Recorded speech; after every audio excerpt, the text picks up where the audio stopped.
Students, I am Sumit sir और आज मैं लेकर आया हूँ बीडब्ल्यू का लेक्चर नंबर 9। देखिए, बीडब्ल्यू के पिछले वीडियो लेक्चर्स में हम लोगों ने न्यूमेरिकल्स सॉल्व किए थे और मैंने आपको कुछ होमवर्क में न्यूमेरिकल दिया था। ठीक है, तो आप लोग बहुत लोग करके दिखाई नहीं रहे हैं न्यूमेरिकल, यही तो गलत बात है। ठीक है, चलिए, कुछ लोगों ने किया, कुछ लोगों का आंसर गलत भी था, कुछ लोगों का आंसर सही भी था। तो चलिए, अभी इस लेक्चर में मैं न्यूमेरिकल को अभी छोड़िए। ठीक है, वो जो न्यूमेरिकल जो आप लोग नहीं कर पा रहे हैं वो मैं फिर आपको बताऊँगा आगे चल के। और एक दो न्यूमेरिकल भी मुझे कराना भी है, जैसे मैंने खास करके यूनिट वाला न्यूमेरिकल, जो मैंने बताया था ना कि यूनिट कैलकुलेट करने वाला न्यूमेरिकल होता है, वो मैं भी आगे कराऊंगा। लेकिन आज मैं नेक्स्ट हेडिंग पढ़ा रहा हूँ, इसमें भी न्यूमेरिकल्स होंगे, तो अब मिक्स करके मैं सारे न्यूमेरिकल लास्ट में करा दूंगा। तो चलिए पहले अपना आज का हेडिंग शुरू करते हैं। आज का हेडिंग है मोस्ट इंपॉर्टेंट। याद रखिएगा, सेमेस्टर के लिहाज से ये बहुत इंपॉर्टेंट हेडिंग है। सेमेस्टर में आता है ये हेडिंग और कंपटीशन में इससे क्वेश्चन बनता है। ठीक है, तो ये हेडिंग हो जाता है मोस्ट इंपॉर्टेंट। हेडिंग का नाम है किरचॉफ्स लॉ, यानी किरचॉफ का नियम। हिंदी में तो उसको वही लिखेंगे, किरचॉफ का नियम। ठीक है, किरचॉफ्स लॉ। तो देखिए ये नियम क्या होता है, सब लोग हेडिंग डालिए, किरचॉफ्स लॉ, किरचॉफ का नियम। ठीक है, आपके दो नियम होते हैं, पहले तो नाम याद करिए। पहला नियम होता है किरचॉफ्स करेंट लॉ, माने किरचॉफ का धारा का नियम। इसको शॉर्टकट में कहते हैं केसीएल, ज़्यादा फेमस नाम यही है, केसीएल। और दूसरा होता है किरचॉफ वोल्टेज लॉ, इसका नाम होता है केवीएल। ठीक है, इसको शॉर्टकट में कहेंगे केवीएल। किरचॉफ के वोल्टता का नियम या विभव का नियम। ठीक है, वोल्टता नियम या विभव का नियम, इसको जनरली वोल्टता नियम कहते हैं। तो हिंदी में देखिए दोनों नियमों के अलग अलग नाम भी हैं। जैसे ये जो किरचॉफ करंट लॉ है, इसका एक और नाम है संधि नियम। धारा नियम तो कहेंगे ही, संधि नियम भी से कहते हैं, अंग्रेजी में जंक्शन लॉ भी कहते हैं। तो देखिए नाम कई सारे हो गए। पहले का जो पहला नियम है, इसको आप कह सकते हैं किरचॉफ फर्स्ट लॉ भी कह सकते हैं। ठीक है, और उसका एक और नाम होता है, जो सबसे फेमस नाम है वो है केसीएल, माने किरचॉफ्स करंट लॉ, धारा का नियम। और एक और नाम होता है इसका जंक्शन लॉ, यानी संधि का नियम। तो ये सारी चीज़ें एक ही हैं। प्रथम नियम कहिए, चाहे संधि का नियम कहिए, चाहे धारा का नियम चाहिए, चाहे करंट लॉ कहिए, चाहे केसीएल कहिए। मैं बार बार केसीएल शब्द का यूज करूंगा, सबसे फेमस वर्ड यही है। दूसरा नियम होता है किरचॉफ वोल्टेज लॉ, इसको आप सेकेंड लॉ भी कह सकते हैं, किरचॉफ का द्वितीय नियम। ठीक है, इसका हिंदी में नाम हो जाएगा वोल्टता नियम। इसे पास, लूप या मेस नियम भी कहते हैं। ठीक है, क्योंकि पास या लूप या मेस का मतलब होता है एक बंद परिपथ। लूप का मतलब क्या होता है, आप जहाँ से शुरू किए वहीं पे आके ख़त्म कर दिए। तो मतलब ये नियम हमेशा बंद परिपथ में लागू होता है, बंद परिपथ में, एक क्लोज्ड सर्किट में लागू होता है, खुले परिपथ में लागू नहीं होता है। इसीलिए इसको पास, लूप या मेस नियम भी कहते हैं। और वोल्टता नियम भी कहते हैं, क्योंकि इसमें कुछ ऐसी चीज़ें होती हैं जो वोल्टेज से रिलेटेड होती हैं, इसलिए इसे वोल्टता नियम कहते हैं। वो आपको तभी समझ में आएगा जब आप ये नियम पढ़ेंगे। ठीक है, तो अभी मोटा मोटी ऊपर जानिए कि इसे एक और नाम से, दो तीन इसके और नाम भी हैं, पास, लूप या मेस, और इन सबका मतलब होता है बंद परिपथ। ठीक है, मतलब परिपथ बंद रहेगा। तो चलिए पहला नियम शुरू करते हैं, इसका नाम है केसीएल। केसीएल क्या होता है? केसीएल का कथन देखिए क्या है, किसी संधि पर मिलने वाली समस्त धाराओं का बीजगणितीय योग शून्य होता है। मतलब जो किरचॉफ का संधि नियम है, इस नियम का जो कथन है वो है किसी संधि पर मिलने वाली समस्त धाराओं का बीजगणितीय योग शून्य होता है। मतलब अगर यहाँ संधि है और यहाँ पे 5-6 धाराएं आके मिल रही हैं, तो इन सबका जो बीजगणितीय योग होगा वो शून्य होगा, यानी sigma i is equal to 0। बात समझ में आया? ठीक है, तो यहाँ एक संधि है, संधि पर अनेक धाराएं आके मिल रही हैं, तो इन सभी धाराओं का जब आप योगफल करेंगे तो वो शून्य आएगा। यानी इस नियम को गणितीय भाषा में आप लिख सकते हैं sigma i is equal to 0। ठीक है, अब देखिए, तो यहाँ पे मैंने एक फिगर बना के दिखाया है। अब इस फिगर के जस्ट नीचे मैंने इसका चिन्ह परिपाटी, इसको इंग्लिश में कहते हैं साइन कन्वेंशन, तो मैंने इसका जो साइन कन्वेंशन है वो यहाँ पे बताया है। क्योंकि आपको पता है कि बीजगणितीय योग का मतलब क्या होता है, मतलब संख्याओं को जोड़ना। और बीजगणितीय योग में हम लोग संख्या को या तो धन रखते हैं या तो ऋण रखते हैं, या तो पॉजिटिव या तो निगेटिव। तो ये जो धाराएं हैं, इसमें कब किसको पॉजिटिव बोलेंगे और किसको निगेटिव बोलेंगे, कुछ इसका परिपाटी होना चाहिए कि नहीं। जैसे आपको पता है कि संख्या रेखा पर हम लोग जो दाएं तरफ की संख्या को प्लस और बाएं तरफ की संख्या को माइनस बोलते हैं, ये एक परिपाटी हो गया। ठीक है, एक कन्वेंशन हो गया चिन्ह का। उसी तरह से धारा को जोड़ने में कन्वेंशन क्या रहेगा, हमारी परिपाटी क्या रहेगी। तो देखिए ये परिपाटी हम लोग लेके चलते हैं, इनकमिंग करंट पॉजिटिव और आउटगोइंग करंट निगेटिव, यानी आने वाली धारा पॉजिटिव और जो भी जाने वाली धाराएं रहेंगी उसको हम लोग निगेटिव लेते हैं। ठीक है, ये एक परिपाटी है, मतलब इसी का पालन जनरली करते हैं। ये आप उल्टा भी कर देंगे तो ये नियम गलत नहीं होगा। मतलब कोई जाने वाली धारा को पॉजिटिव कर दे और आने वाली धारा को निगेटिव कर दे तो भी आपका कहीं गलत नहीं होगा। समझे। मतलब हर जगह आप कोई सर्किट हल कर रहे हैं तो हर जगह आप उल्टा भी लेके चलेंगे तो आंसर आ जाएगा, ठीक है। तो लेकिन जो फेमस है, जो परिपाटी चलन में है, हम लोग वही उसी को ध्यान में रखेंगे। तो एक कोई आप याद कर लीजिए, ज़्यादातर चलन में यही है, आने वाली धारा पॉजिटिव और जाने वाली धारा निगेटिव। मतलब हम लोग जब करंट को जोड़ेंगे तो ये परिपाटी लेके जोड़ेंगे। तो अब देखिए, तो ये आने वाली धाराएं हैं I1 I2, तो मैंने इसको प्लस लिखा है। प्लस नहीं लिखा होता है मतलब प्लस ही तो हुआ, तो I1 I2 मैंने जोड़ दिया। और ये जाने वाली धाराएं हैं I3 I4 I3 I4 और I5, तो इसको मैंने माइनस लिखा है।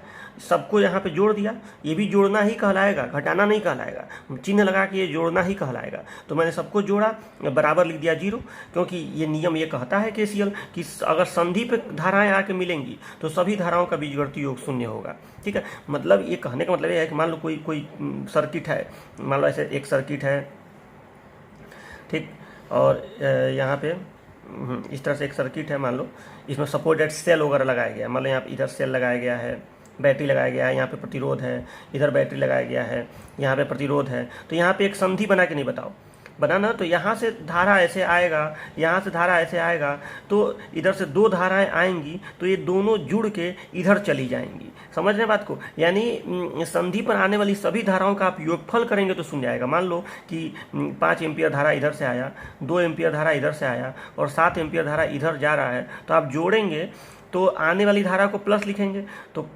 +5 +2 और जाने वाली धारा को माइनस लिखेंगे तो बराबर 0। तो 5 + 2 बराबर 7, और ये भी 7 बराबर 7 आया कि नहीं। यानी जाने वाली धारा बराबर आने वाली धारा बराबर जाने वाली धारा। समझ रहे हैं नहीं बात को। तो ये KCL कहता है कि मतलब संधि पे सभी धाराओं का बीजगणितीय योग करेंगे तो शून्य आएगा। इसको आप दूसरे शब्दों में कह सकते हैं कि आने वाली धारा बराबर जाने वाली धारा। यहाँ पे देखिए सबको जोड़ा गया है, तो आप इस माइनस वाले को इधर भेज देंगे तो ये भी इधर जाके प्लस बन जाएगा। तो अब इधर ये आने वाली धारा संधि पर ये कुल आने वाली धारा हो गई और ये संधि पर कुल जाने वाली धारा हो गई। इसका योगफल इसके योगफल के बराबर होगा, ठीक है। यानी आने वाली धारा बराबर जाने वाली धारा, ये किरचॉफ का संधि नियम होता है। तो बात आपको समझ में आया कि किरचॉफ का संधि नियम क्या होता है कि किसी संधि पर मिलने वाली समस्त धाराओं का बीजगणितीय योग शून्य होता है। सिग्मा I = 0, सबको जोड़ दीजिए तो आने वाली धारा बराबर जाने वाली धारा, ठीक है। तो आपको इसी चीज़ को एग्जाम में लिख लेना है। ये नियम एग्जाम में आता है कि आपका नियम का वर्णन कीजिए। 5 नंबर में क्वेश्चन आता है, BT UP में भी आता है, ठीक है। तो आपको क्या करना है, ये ऐसे ही ये हेडिंग डाल के 2 नियम ऐसे नाम लिख के यहाँ पे पूरा लिखिएगा कि आपका धारा नियम या प्रथम नियम भी लिख सकते हैं, और एक कथन लिखिएगा ये पूरा यहाँ से लेकर यहाँ तक। फिर इस कथन के नीचे ये लिख दीजिएगा, बगल में फिगर बनाइएगा, फिगर के नीचे ही ये चीज़ लिख दीजिएगा, और फिर यहाँ पे मतलब इसके नीचे यहाँ पे ये चीज़ लिख के ऐसे बता दीजिएगा। यही किरचॉफ का संधि नियम है। तो समझ में आया ना। तो ये एग्जाम में ऐसे आपको लिखना है। अब मतलब वीडियो को पॉज करके आप इसको लिख भी लीजिएगा इसी समय, ठीक है। और आपको PDF में नोट्स का दे दूँगा। अगर आपको नहीं लिखना बन रहा है तो मैं PDF अभी आपको इसका दे दूँगा। तो ये चीज़ हो गया। तो ये आपको समझना है, पहले तो लिख तो लीजिएगा, लेकिन आपको समझ में आए कि नहीं, ठीक है। तो किरचॉफ का संधि नियम, किसी भी संधि पर आप कभी भी सर्किट जब देखेंगे तो कहीं भी संधि बनेगा, मतलब 2-3 धाराएं आ रही हो, एक धारा कोई जा रही हो, तो समझ लीजिएगा कि वहाँ पे आने वाली धारा बराबर जाने वाली धारा होगा, ठीक है। ये नहीं हो सकता है, यहाँ पे इम्पॉसिबल है कि 7 एम्पियर आए और 6 एम्पियर चला जाए, ऐसा नहीं हो सकता है। अगर टोटल आ रहा है 7 एम्पियर तो जाएगा भी 7 एम्पियर। अब जैसे मान लो कि कोई संधि ऐसे बन रही है, सपोज दैट यहाँ से 5 एम्पियर आया, यहाँ से 2 एम्पियर आया, ठीक है, 2 एम्पियर आया, और जाने वाली धाराएं 2 हैं, तो इन दोनों का योगफल, अब अगर यहाँ से 4 एम्पियर इधर जा रहा है तो यहाँ से 3 एम्पियर ही जाएगा, क्योंकि जाने वाला भी 7 होगा, आने वाला भी 7 होगा। यहाँ पे एक और शाखा इससे जाने वाला निकल आए तो हो सकता है कि यहाँ पे 2 ही एम्पियर जाए और यहाँ पे 1 एम्पियर जाए। ये केवल मैं मान के आपको बता रहा हूँ, ये जरूरी कि यही जो मैं बोलूँ, मतलब मैं कहना ही चाहता हूँ कि जितना आएगा उतना ही जाएगा। तभी तो आप इसका योगफल करेंगे तो शून्य आएगा, चिन्ह के साथ इसका योगफल करेंगे तो शून्य आ जाएगा, ठीक है। तो ये होता है किरचॉफ का संधि नियम। इसका यूज हम लोग कई जगह सर्किट में करेंगे, ठीक है। आगे चल के कई जगह इसको परिपथ को हल करने में करेंगे। सर्किट को हल करना माने धारा का मान ज्ञात करना, तो आपको समझ में आएगा आगे चल के। इस नियम का जब मैं न्यूमेरिकल कराऊंगा तो आपको इसका महत्व समझ में आएगा, ठीक है। तो आप इसको अभी लिख लीजिए फिलहाल, ठीक है।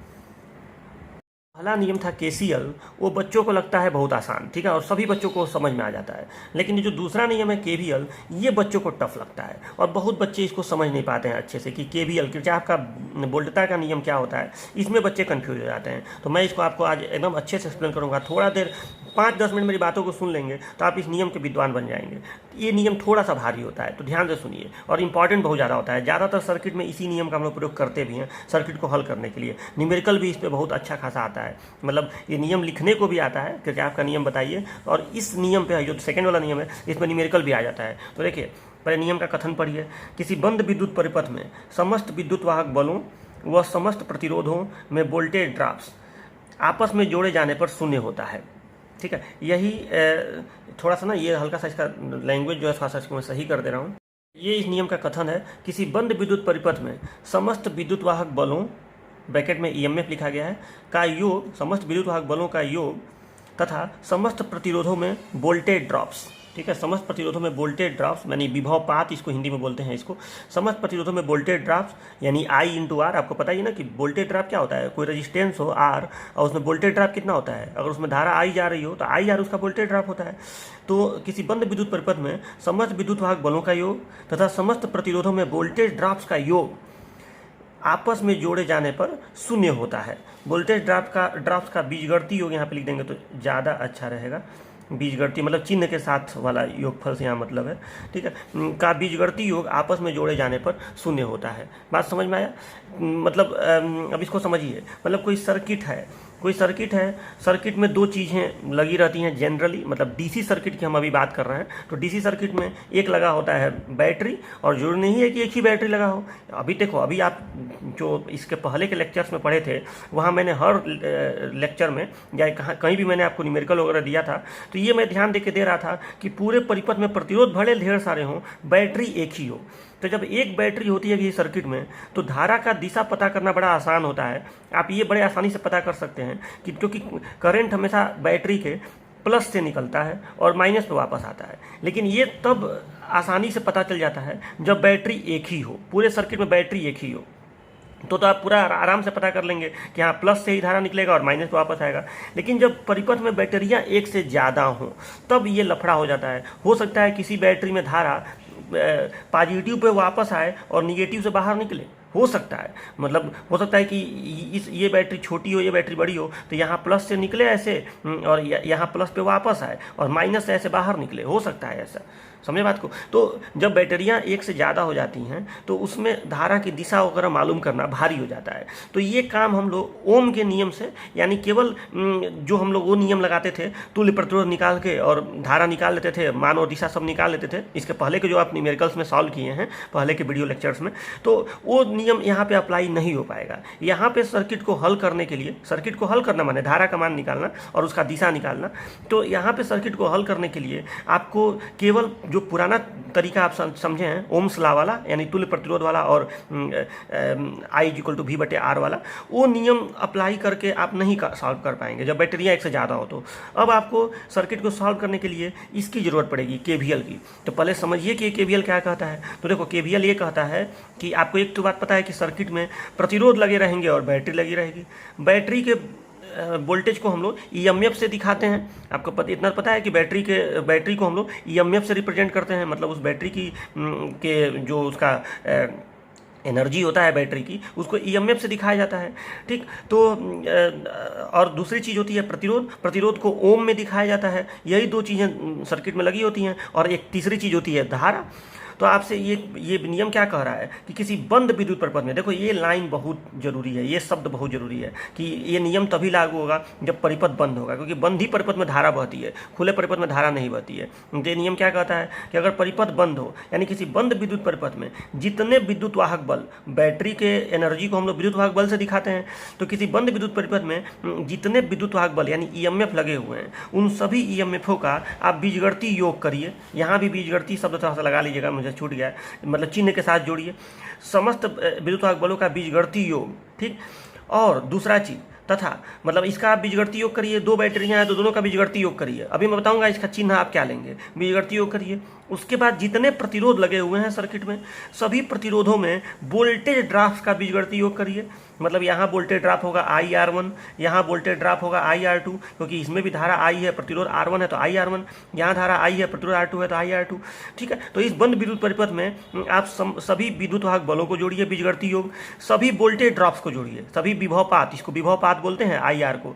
तो समस्त प्रतिरोधों में विभवपात यानी वोल्टेज ड्रॉप्स को जोड़िए, उसका बीजगणितीय योग आपस करिए और इन दोनों बीजगणितीय योग को आपस में जोड़ दीजिए, आपस में जोड़ दीजिए तो योगफल शून्य आएगा। यानी सिग्मा ई करिए, सभी बैटरी के विद्युत वाहक बलों को जोड़ेंगे मतलब सिग्मा ई करेंगे, सभी प्रतिरोधों में वोल्टेज ड्रॉप जोड़ेंगे यानी सिग्मा आई आर करेंगे, और इन दोनों योगफल को जब आप आपस में जोड़ेंगे तो योगफल शून्य होगा। यही ये नियम कहता है। किरचॉफ का वोल्टेज लॉ जो है, केवीएल यही कहता है कि किसी बंद विद्युत परिपथ में समस्त विद्युत वाहक बलों का योगफल का बीजगणितीय योग, समस्त प्रतिरोधों में वोल्टेज ड्रॉप्स का बीजगणितीय योग, आपस में जब आप जोड़ देंगे तो योगफल शून्य आएगा।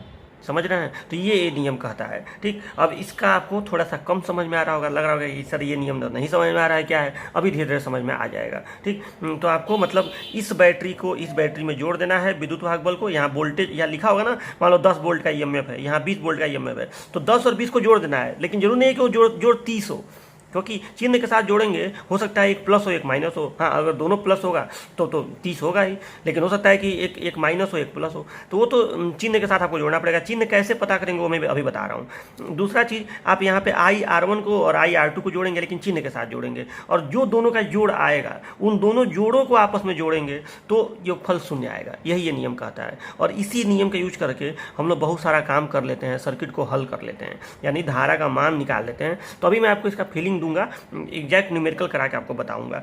तो चलो पहले इसका चिन्ह परिपाटी देखिए। चिन्ह परिपाटी इसमें कितना होगा, देखो कोई भी चीज़ धन या ऋण होता है, पॉजिटिव निगेटिव, तो ईएमएफ के भी 2 चिन्ह परिपाटी होंगे। ईएमएफ का एक होगा पॉजिटिव, एक होगा निगेटिव।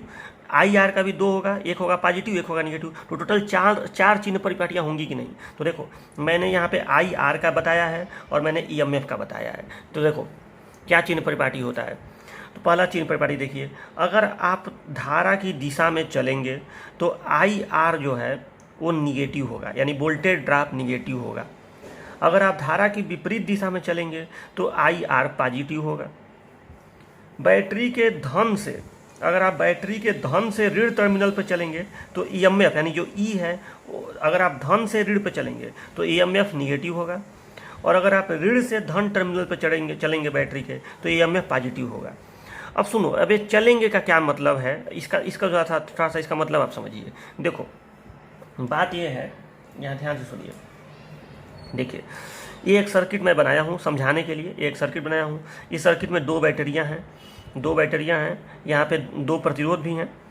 अब आपको इस सर्किट को हल करना है। हल करने का मतलब आपको इस धारा का मान निकालना है और इसकी दिशा निकालनी है। चलो अभी मैं धारा के मान को यहाँ मिटा दे रहा हूँ, क्योंकि हमें अभी ये भी एग्जैक्ट पता नहीं है कि करंट किस डायरेक्शन में फ्लो होगा। मतलब क्या पता करंट यहाँ से ऐसे निकले और ऐसे फ्लो हो। और एक चीज़ याद रखिएगा, एक तार में एक ही धारा बह सकती है। ये नहीं होगा कि यहाँ से 5 एम्पियर निकले और इधर जाके यहाँ 6 एम्पियर हो जाए या 4 एम्पियर हो जाए। जितना करंट यहाँ निकलेगा उतना ही पूरे तार में रहेगा। एक तार में एक ही धारा बह सकती है, याद रखिएगा। एक शाखा में, एक ब्रांच में एक धारा, ठीक है। तो अब मतलब भले यहाँ 2 बैटरियाँ हैं, करंट इस पूरे में, क्योंकि एक ही वायर से पूरा जुड़ा हुआ है, तो यहाँ करंट एक ही होगा, अलग अलग करंट नहीं होगा। तो अब मैं आपको ये बोल रहा हूँ कि यहाँ से जो करंट सब, अब देखो यहाँ पे कन्फ्यूजन ये है कि करंट यहाँ से निकलेगा तो कि यहाँ से निकलेगा। मतलब अगर दोनों में से जो बैटरी बड़ी होगी, मान लो कि ये 10 वोल्ट की है, ये 5 वोल्ट की है, तो ये इसका वोल्टेज ज़्यादा है तो ये अपने प्लस से निकालेगी और ऐसे धारा को प्रोवाइड कराएगी। अगर ये 10 की होगी, ये 5 की होगी, तो ये करंट को ऐसे फ्लो करा देगा। जो बैटरी ज़्यादा शक्तिशाली होगी वो अपने डायरेक्शन में करंट को फ्लो करा लेगी। सेकेंड वाले में निगेटिव में फ्लो होगा। तो देखो ऐसे में हम लोग करते क्या है, जो हमें तो अभी पता ही नहीं है कि इसमें करंट कितना बह रहा है और किस डायरेक्शन में बह रहा है, नहीं पता है ना। तो ऐसे में हम लोग देखो करते क्या है, हम लोग एक काम करते हैं, हम लोग पहले करंट को मान लेते हैं। ये नियम इतना अच्छा होता है कि ये आपके गलत चीज़ को भी सही करके बता देगा। आप बस मानिए, आप मानिए कि करंट जो है वो ऐसे फ्लो होगा। मैं मान रहा हूँ कि करंट ऐसे फ्लो होगा, आई लिख रहा हूँ, मैं मान रहा हूँ कि अगर, और यहाँ पे मैं आई दिखाया तो हर जगह ये आई एम्पियर की ही धारा बहेगी। यहाँ भी एक जगह आई लिख दे रहा हूँ, ठीक है। अब ये आई एम्पियर की धारा पूरे में भर रही है, आप मान लीजिए। हो सकता है ये गलत हो सकता है कि आई एम्पियर की धारा ऐसे फ्लो हो। ये नियम आपको सही बता देगा कि कैसे फ्लो होगा। तो अब सुनो, अब मैं क्या बोल रहा हूँ आपसे कि आप इस सर्किट का ज़रा नाम दे दीजिए, मतलब इस परिपथ का नाम दे दीजिए ABCDA, ठीक है। अब आप इस परिपथ में अगर ऐसे चलें, मतलब चलने का मतलब ये हुआ है, एक काल्पनिक सी बात है कि परिपथ में चलना क्या, आप थोड़े इन तारों पे चलने लगेंगे। चलने का मतलब वो एक सर्किट को हल करने का एक टेक्निक होता है कि मैं बोल रहा हूँ कि आप यहाँ से चलिए ऐसे ऐसे ऐसे ऐसे ऐसे ऐसे ऐसे, या ऐसे चलिए ऐसे ऐसे ऐसे ऐसे ऐसे ऐसे ऐसे। लेकिन एक बात का ध्यान रखिएगा, जहाँ से चलेंगे वहीं पे ख़त्म करेंगे, क्योंकि ये बंद परिपथ के लिए नियम लागू होता है। अगर ए से चलेंगे तो घूम घाम के फिर ए पे वापस आएंगे, अगर ए पे चलेंगे तो घूम घाम के यहाँ वापस आएंगे, अगर बी पे चलेंगे तो ऐसे चलेंगे तो बी पे वापस आएंगे, बी पे चलेंगे तो ऐसे चलेंगे तो बी पे वापस आएंगे। तो आपकी मर्जी है, आप ऐसे चलिए और चाहे ऐसे चलिए। मान लो कि मैं ऐसे चल रहा हूँ, सपोर्टेड मैं चलने की दिशा को ऐसे दिखा रहा हूँ, यानी मैं चल रहा हूँ कहाँ से, A B C D A, नाम लिखेंगे A B C D A. अगर मैं ऐसे चल रहा हूँ तो अब ध्यान से सुनिए मेरी बात को। तो यहाँ पे क्या लिखा हुआ है, धारा की दिशा में चलने पर आपने माना है कि धारा ऐसे फ्लो हो रही है और आप उसी दिशा में चल भी रहे हैं और आप चल भी ऐसे रहे हैं। तो अगर आप धारा की दिशा में चलेंगे तो वोल्टेज ड्रॉप निगेटिव होगा। क्यों? क्योंकि आपको पता है, एक बात सबको मैं पढ़ाया हूँ पिछले वीडियो लेक्चर में, कि करंट हमेशा हाई वोल्टेज से लो वोल्टेज की तरफ, हाई पोटेंशियल से लो पोटेंशियल की तरफ फ्लो होता है। मतलब अगर यहाँ पे करंट ऐसे फ्लो होना आप माने हैं, ये हो सकता है कि आप गलत माने हो, लेकिन आप माने तो ये ना कि करंट ऐसे फ्लो हो रहा है और उसी मानी हुई धारा की दिशा में आप चल भी रहे हैं। तो इसका मतलब क्या हुआ कि आप कहीं ना कहीं यहाँ पे मान के चल रहे हैं कि हाई पोटेंशियल है और यहाँ पे आप मान के चल रहे हैं कि लो पोटेंशियल है। हाई पोटेंशियल को प्लस से दिखाते हैं, लो पोटेंशियल को माइनस से दिखाते हैं। तो आप कहीं ना कहीं यहाँ पे प्लस से माइनस की ओर चल रहे हैं। ठीक है, प्लस से माइनस की ओर चल रहे हैं। धारा की दिशा में चलने का मतलब प्लस से माइनस हो गया। हाँ, अगर आप ऐसे चलते, मान लो कि आप ऐसे चलते इसी सर्किट में, तो धारा तो आप ऐसे माने हैं, तो यानी करंट तो हमेशा हाई से लो की ओर चलता है, ये तो फिक्स है। ठीक है, तो करंट तो इधर ही से इधर ही चलेगा, प्लस से माइनस की ओर। लेकिन आप मान रहे हैं कि हम ऐसे चल रहे हैं, यानी आप चल रहे हैं माइनस से प्लस की ओर। करंट चल रहा है प्लस से माइनस और आप चल रहे हैं माइनस से प्लस की ओर। तो इसको आप कहेंगे कि आप धारा के विपरीत चल रहे हैं। मतलब आप चल ऐसे रहे हैं धारा के विपरीत, करंट इधर है, आप चल ऐसे रहे हैं। तो मैंने आप देखो क्या लिखा है, अगर आप धारा की दिशा में चल रहे हैं तो आई आर को आप निगेटिव लेके चलेंगे। देखो, मतलब अगर आप करंट भी इधर है और आप जा भी इधर ही रहे हैं तो आप आई आर, मतलब जो यहाँ पे वोल्टेज ड्रॉप होगा, उसको आप निगेटिव लेके चलेंगे। क्यों? क्योंकि आप जा तो माइनस की ओर रहे हैं ना।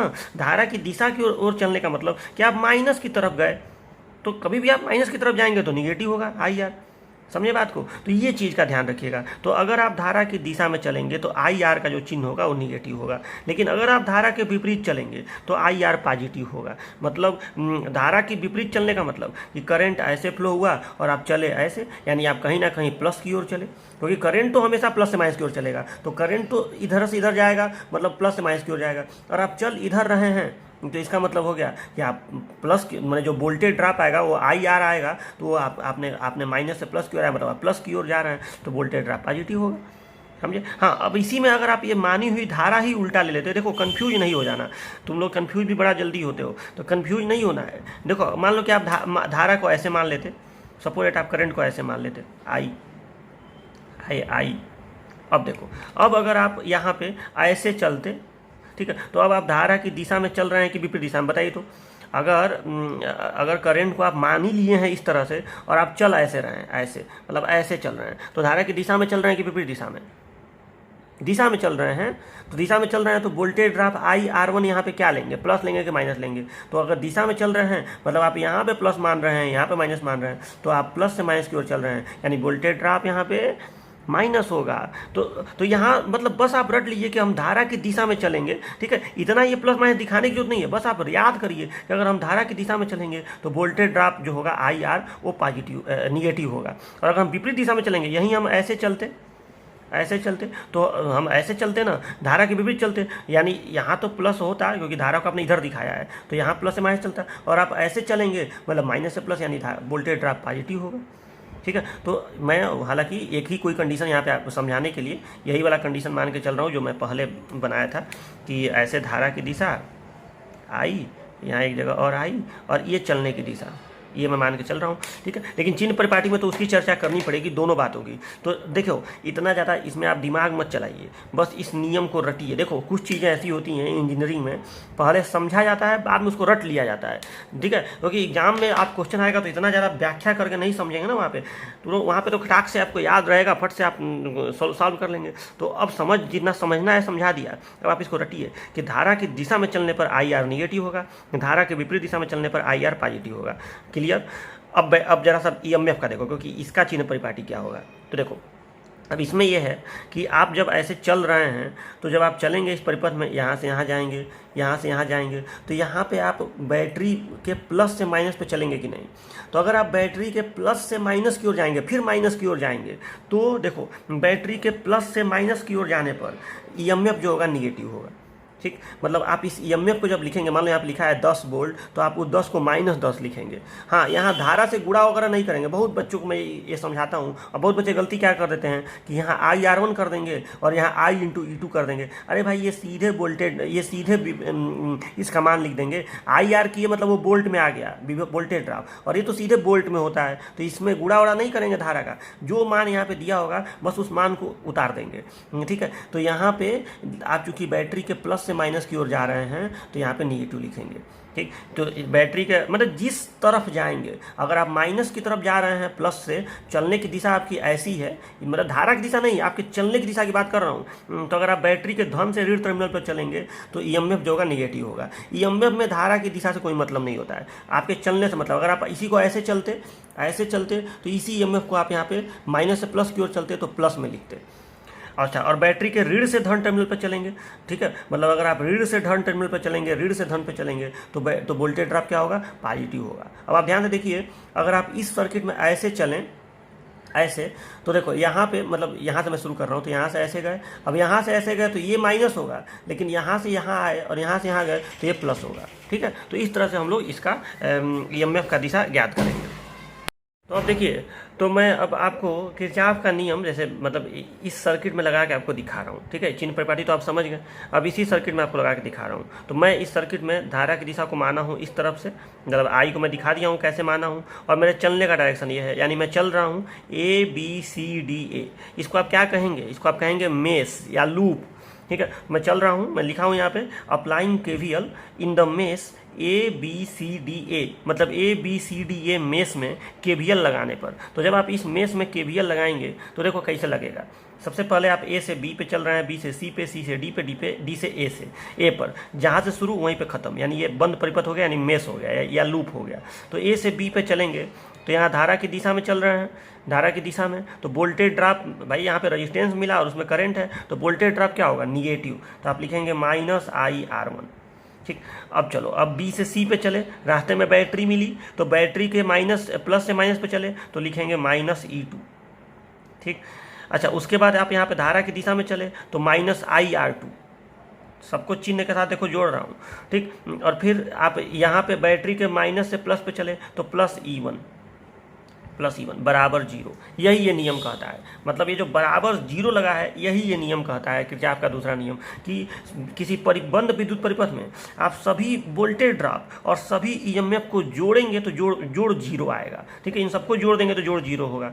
तो ये तो नियम हो गया। इस नियम का बेनिफिट ये होता है कि इस नियम से आप करंट की गणना कर लेंगे। पूछो कैसे, ये बताओ, अगर मैं इस E1 E2 का पक्षांतर कर दूँ तो मुझे I का मान नहीं निकल जाएगा, क्योंकि आप देखिए ध्यान से, इस पूरे समीकरण में I ही, अगर मैं I को अज्ञात राशि मान लूँ, मतलब ये मुझे नहीं पता है, R1 पता है, E2 पता है, R2 पता है, E1 पता है, और एक समीकरण में अगर एक अज्ञात राशि हो, मैं इन दोनों में से इन दोनों को पक्षांतर करके उधर भेज दूंगा और इन दोनों में I को कॉमन ले लूँगा, तो I की गणना नहीं हो जाएगी, आराम से हो जाएगी। मतलब अगर ये कोई नंबर होता तो मैं आपको करके भी दिखा देता, कोई संख्या होता तो अभी मैं न्यूमेरिकल में आपको करके दिखाऊंगा थोड़ी देर बाद। ठीक है, तो मतलब इस समीकरण से हमारी I की क्या हो जाएगी, गणना हो जाएगी। ठीक है, आपको साफ दिख रहा है। और अब एक बात और, जब आप I का मान निकालेंगे ना, मैंने आपसे क्या कहा कि ये नियम इतना अच्छा होता है कि ये भी बताता है कि धारा का मान क्या होगा और ये भी बताता है कि दिशा क्या होगा।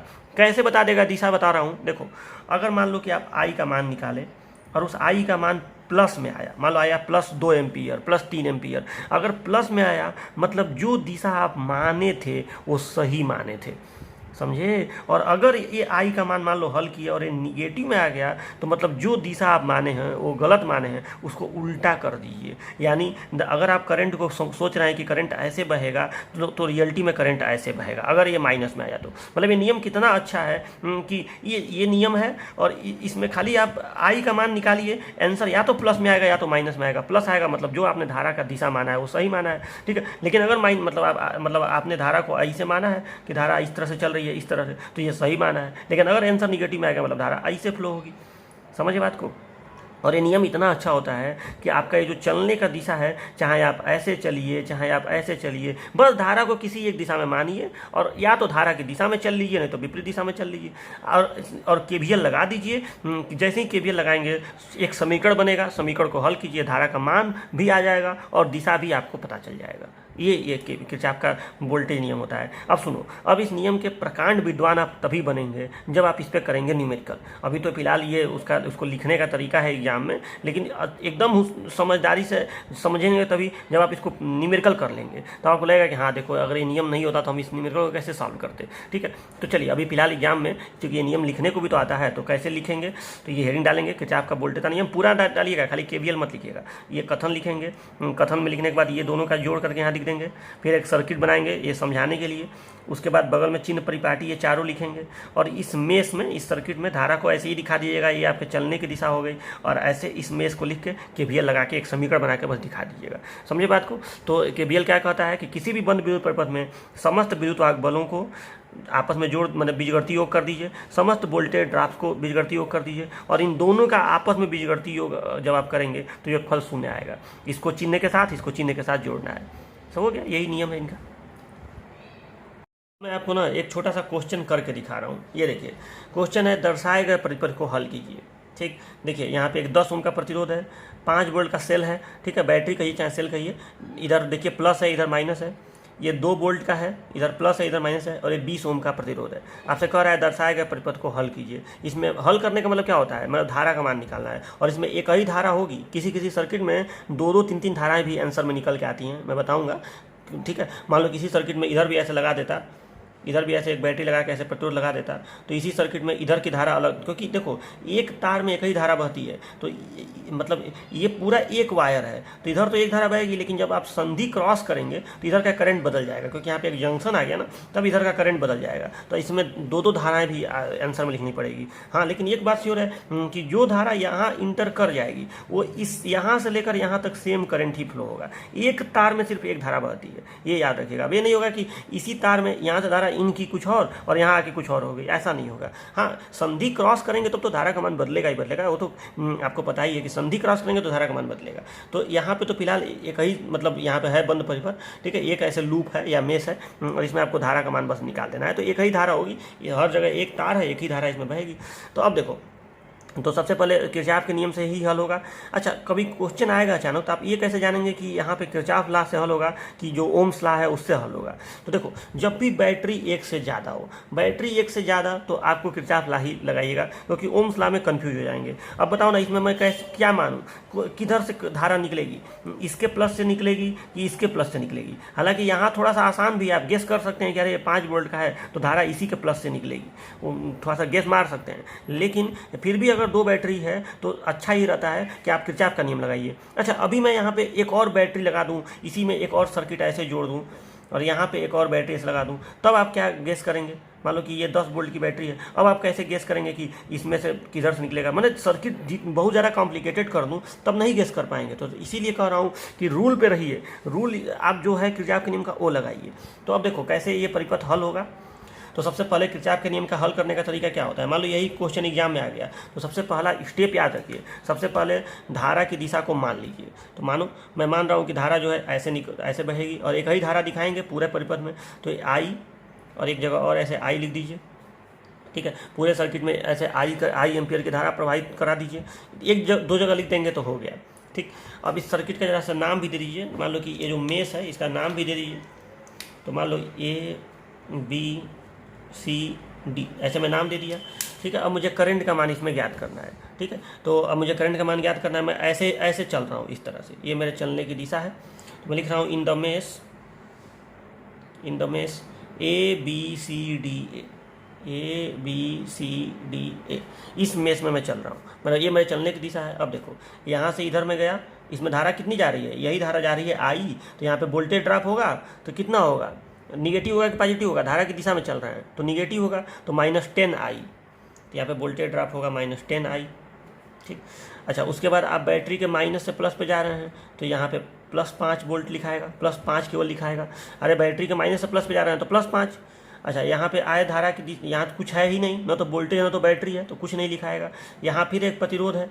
अच्छा, इसमें आप धारा इस दिशा में है और आप चल भी इसी दिशा में रहे हैं, तो धारा की दिशा में तो -20I, यहाँ करंट I है, और फिर बैटरी के प्लस से माइनस पे गए तो +2, सॉरी प्लस से माइनस पे गए तो -2 बराबर 0। अब आप इस सर्किट को देखिए, हल करिए, मतलब इस समीकरण को हल करिए, तो यहाँ पे देखिए -20I -10I -30I, ठीक, और ये 5 में से 2 गया तो ये हो गया आपका +3 बराबर 0।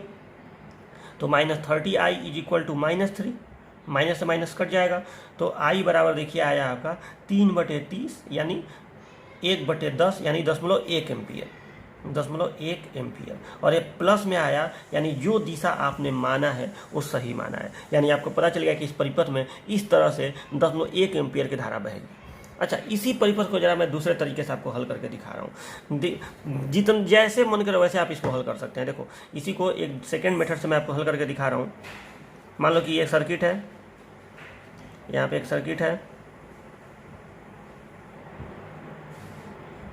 ठीक, और मैं करंट के डायरेक्शन को ऐसे मान ले रहा हूँ, ठीक है। इस बार मैं करंट के डायरेक्शन को, या एक काम कर रहा हूँ, डायरेक्शन को वही रख रहा हूँ, करंट के डायरेक्शन को मैं ऐसे ही रख रहा हूँ। ये 10 ओम, ये 5 वोल्ट, ये 2 वोल्ट, ये 20 ओम, ठीक, और मैं करंट के डायरेक्शन को वही रख रहा हूँ जो पहले रखा हूँ, लेकिन मैं अपने चलने की दिशा को बदल दे रहा हूँ। मैं इस बार इस मेश में ऐसे चल रहा हूँ, ठीक है। फिर भी आपका देखिएगा सेम आंसर आएगा, ठीक है। आप देखिए एकदम सेम आंसर आएगा। फिर मैं लिखूंगा यहाँ पे मेश का नाम भी लिख दो, ABCD,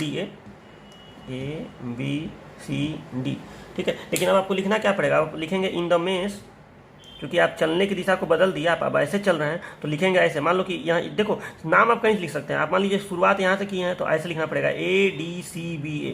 मान लो आप शुरुआत यहाँ से कर रहे हैं C से, तो लिखना पड़ेगा इन द मेश CBADC,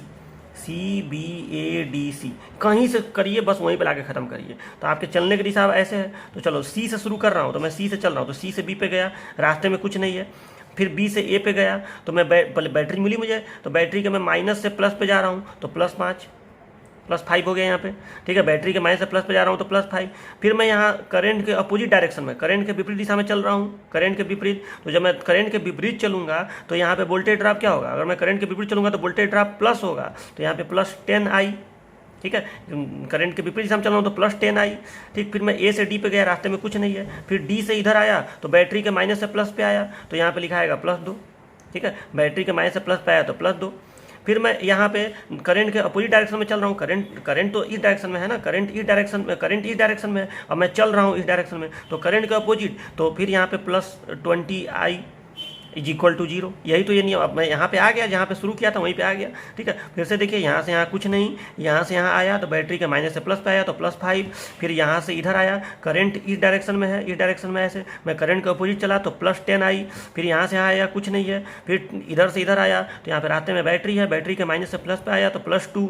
और फिर मैं यहाँ पे करंट इस डायरेक्शन में है, इस 20 ओम में करंट इस डायरेक्शन में है, और मैं चल ऐसे रहा हूँ, तो यहाँ पे हो जाएगा +20I, ठीक है। अब इस इक्वेशन को आप सॉल्व करेंगे तो 20I + 10I, तो ये हो गया आपका 30I, और 5 + 2 = ये हो गया आपका 7 = 0, ठीक है। तो 30I = यहाँ पे हो जाएगा, ठीक है। यहाँ पे कुछ मिस्टेक किया हूँ क्या मैं, देखिए एक सेकंड जैसा देख लीजिए। यहाँ से C से B पे चला, B से मैं इधर चल रहा हूँ, ठीक है। अच्छा देखो, ये मैं सर्किट ही उल्टा बना दिया है यहाँ मैंने, सॉरी।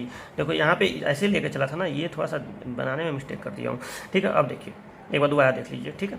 देखो, तो मैं C से B पे चला, फिर B से मैं इधर चला, तो मैं प्लस से माइनस पे चला तो -5, ठीक है। प्लस से माइनस पे चला तो -5। फिर मैं यहाँ करंट के अपोजिट चला, करंट के अपोजिट चल रहा हूँ तो +10I, क्योंकि करंट के अपोजिट चलने पर वोल्टेज ड्रॉप पॉजिटिव होता है। यहाँ से यहाँ चला, कुछ नहीं है। फिर यहाँ से इधर चला तो +2, ठीक। और फिर मैं यहाँ से ऐसे चला तो फिर मैं करंट के अपोजिट चल रहा हूँ। करंट हर जगह ऐसे दिखा देंगे तो ज़्यादा अच्छा रहेगा, ठीक है। करंट जितना ज़्यादा दिखाए रहेंगे ठीक रहेगा। तो अब देखो, तो करंट का डायरेक्शन ये है, और मैं इस रेजिस्टेंस में ऐसे चल रहा हूँ, तो यहाँ पे वोल्टेज ड्रॉप पॉजिटिव होगा, तो +20I, ठीक है, = 0। अब इसको सॉल्व करिए, तो 10I और ये 20I और 10I 30I, और ये माइनस हो जाएगा, तो ये हो जाएगा -3 = 0। तो 30I = 3, तो I = 3/30 यानी 1/10 यानी 0.1 एम्पियर। सेम वही आंसर आया कि नहीं बताइए। देखिए सेम वही आंसर आया, आपने अपने चलने की दिशा को बदल दिया तो भी। अच्छा, अब एक चीज़ और मैं आपको करके दिखा रहा हूँ। मान लो कि हम धारा को उल्टा मान लिए होते, अगर उल्टा मान लिए होते तो देखिए ये आंसर माइनस में आएगा, वो भी करके आपको दिखा दे रहा हूँ। देखो मान लो कि मैं करंट को अपोजिट मान लेता, मैं करंट के डायरेक्शन को गलत, मतलब मुझे क्या पता शुरुआत में कि करंट किधर फ्लो होगा, मैं उल्टा मान ले रहा हूँ। देखो इस नियम की यही खासियत है कि अगर आप गलत भी मान लेंगे तो ये आपको सही करके दे देगा। मान लो कि मैं करंट के डायरेक्शन को ऐसे कर ले रहा हूँ, उल्टा मान ले रहा हूँ, जो मतलब आंसर में मुझे चूंकि पहले से पता चल चुका है कि करंट का डायरेक्शन किधर है, तो मैं आपकी अपोजिट मान के बस आपको दिखाने के लिए मैं ये काम कर रहा हूँ। ठीक है, मैं करंट के डायरेक्शन को इस बार ऐसे कर ले रहा हूँ, चलो हाँ, और चलने के डायरेक्शन को मैं इसमें जो जिस मेष में मैं चलूँगा, चलने के डायरेक्शन को मैं ऐसे कर ले रहा हूँ। ठीक है, ऐसे मैं चलूँगा तो अब देखो, चलिए तो मतलब अब मैं चल रहा हूँ इन द मेष ABCDA, ABCDA, नाम आप कुछ भी लिख सकते हैं, आप लिख सकते हैं BCDAB, कुछ भी लिख सकते हैं। यानी पहले आप A से B पे चलेंगे, B से C, C से D, D से चलो, तो A से B पे चलो, रास्ते में क्या मिला, रजिस्टेंस, तो वोल्टेज ड्रॉप होगा, और यहाँ धारा के विपरीत चले तो विपरीत चलेंगे तो +10I, विपरीत चलने पर प्लस होता है। ठीक है, +10I, यहाँ बैटरी के माइनस से प्लस पे चले तो +5।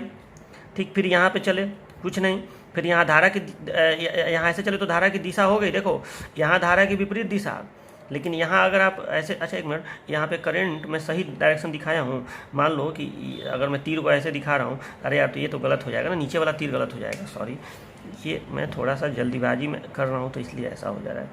ठीक है, नीचे वाला तीर ऐसे लगेगा, देखो एक तार में ऐसा थोड़ा हो सकता है कि यहाँ धारा ऐसे होगी, ऐसा नहीं होगा ना, ऐसे पूरे सर्किट में धारा करंट ऐसे ही फ्लो होगा। तो चलो अब इन द मेष ABCDA, तो यहाँ मैं इधर से ऐसे चला तो धारा की विपरीत दिशा में चला तो ये हो गया माइनस, विपरीत दिशा में चला तो +10I, यहाँ माइनस से प्लस पे चला तो +5, यहाँ से यहाँ कुछ नहीं, यहाँ पे मैं धारा के विपरीत चल रहा हूँ तो फिर यहाँ भी +20I, और यहाँ मैं प्लस से माइनस पे चल रहा हूँ तो -2 = 0। ये देखिए 20I और 10I 30I, और ये 5 में से 2 गया -3 = 0। ठीक है, 5 में से 2 गया तो +3 ना, ये +3, तो 30I = -3, तो I = -10.1 एम्पियर। अब देखो माइनस में आंसर आ गया, आंसर सेम आया लेकिन माइनस में आया, यानी इस तार में बहेगी धारा 10.1 एम्पियर ही, लेकिन मैंने अगर ऐसे करंट को माना है ऐसे, तो करंट फ्लो होगा ऐसे, बस यही इतना है। तो मतलब यहाँ पे मैं केवल ऐसे कर दूंगा कि मतलब जब आंसर माइनस लिख देंगे अतः धारा की दिशा विपरीत होगी, current will flow in opposite direction, बस ऐसे लिख देंगे यहाँ पे।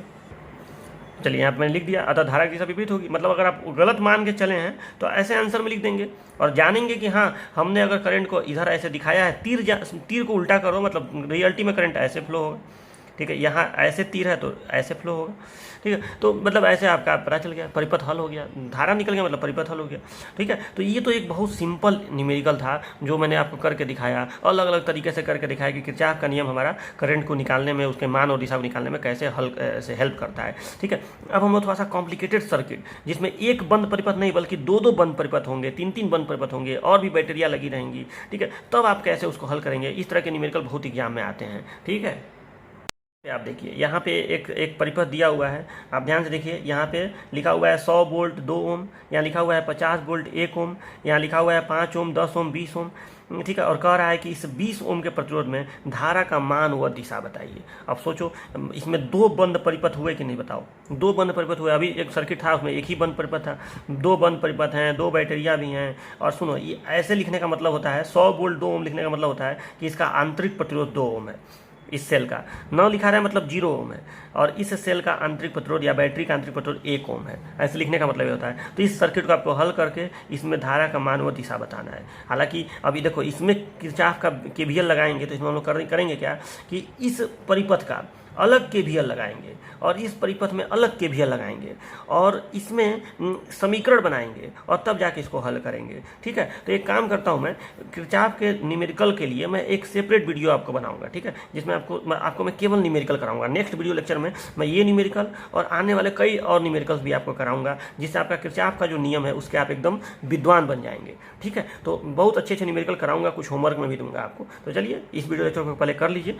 इसको कॉपी में अच्छे से लिख लीजिएगा, फिर मैं ये न्यूमेरिकल और इसके आने वाले और भी जो न्यूमेरिकल्स हैं वो आपको कराऊंगा। तो मिलते हैं नेक्स्ट वीडियो लेक्चर में, तब तक के लिए अपना ख्याल रखिए, बाय बाय, टेक केयर।